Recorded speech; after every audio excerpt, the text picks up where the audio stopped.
श्री स्वामी समर्थ। स्वागत आहे तुमचं माझ्या यूट्यूब चॅनलवरती। तुमच्या मनातील सर्व काही चांगल्या इच्छा स्वामी महाराज नक्की पूर्ण करो हीच स्वामी चरणी प्रार्थना करते आणि आजच्या व्हिडिओला सुरुवात करते। आजचा व्हिडिओ खूप महत्त्वाचा आहे।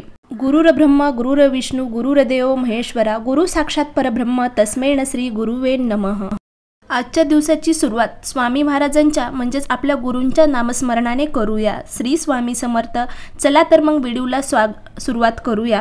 आणि आजचा व्हिडिओ खूप महत्त्वाचा असल्यामुळे आज आपण बघणार आहोत की आपल्या घराजवळ कोणकोणते झाडे आहेत जे की लावल्याने आपल्या घरामध्ये सुख शांती तसेच त्याबरोबर नकारात्मक विचार दूर होऊन सकारात्मक विचाराशी आपण जोडले जाऊ आणि शुभ देखील मानले जातात।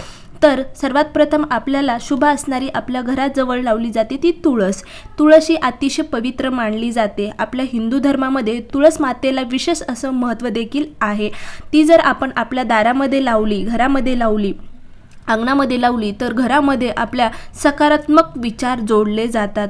नकारात्मक जी शक्ती आहे, वाईट विचार आहेत त्याचा नाश होऊन ती आपल्या घरामध्ये सुख शांती लाभते। त्याचबरोबर माता लक्ष्मीचा वास सुद्धा आपल्या घरामध्ये नांदतो। त्यामुळे घरामध्ये तुळस लावणं हे शुभ मानले जाते आणि प्रत्येकाच्या घरामध्ये तुळशीचं रोपटं असणं अत्यंत महत्त्वाचं आहे। असून नुसतं त्याची म्हणजे लावले आणि त्याचं काहीच पूजा वगैरे होत नाही असं सुद्धा करायची नाही। तर नित्य नियमाने तुळशी मातेला पाणी अर्पण करावे म्हणजे पाणी घालावे।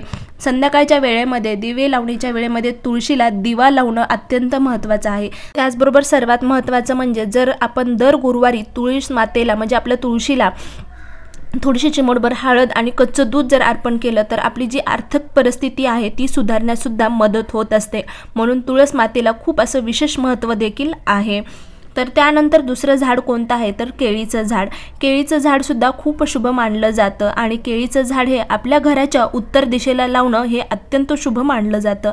म्हणून दिशेला म्हणजेच उत्तर दिशेला हे झाड लावावे आणि केळीच्या झाडाला रविवारी एक दिवा लावायचा आहे।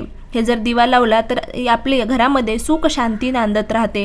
त्याचबरोबर तुम्ही गुरुवारी सुद्धा केळीच्या झाडाला चिमूटभर हळद जर घातली म्हणजे अर्पण केली तर नक्कीच जी काही आर्थिक परिस्थिती आहे ती सुधारण्यास तुम्हाला मदत होईल। म्हणजेच घरामध्ये पैसा पाणी टिकून राहील आणि लक्ष्मी मातेचा वास सुद्धा नांदेल।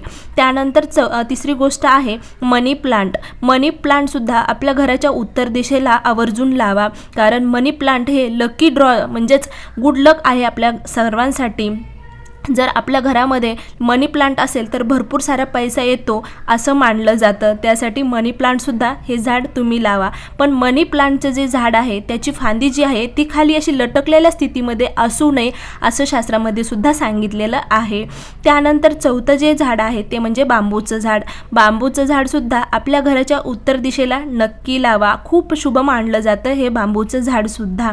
तर अशा काही झाडं आहेत जे की आपल्या घरामध्ये घराजवळ आपल्या घरामध्ये म्हणण्याच्या ऐवजी आपल्या घराजवळ उत्तर दिशेला लावणे शुभ मानले जाते आणि ते सुद्धा आवर्जून लावावे। तर या प्रकारे आजचा व्हिडिओ होता। खरंच व्हिडिओ आवडला असेल तर नक्की लाईक करा, शेअर करा आणि सबस्क्राईब करायला मात्र विसरू नका। कमेंटमध्ये नक्की लिहा श्री स्वामी समर्थ, जय जय स्वामी समर्थ। अवधूत चिंतन श्री गुरुदेव दत्त।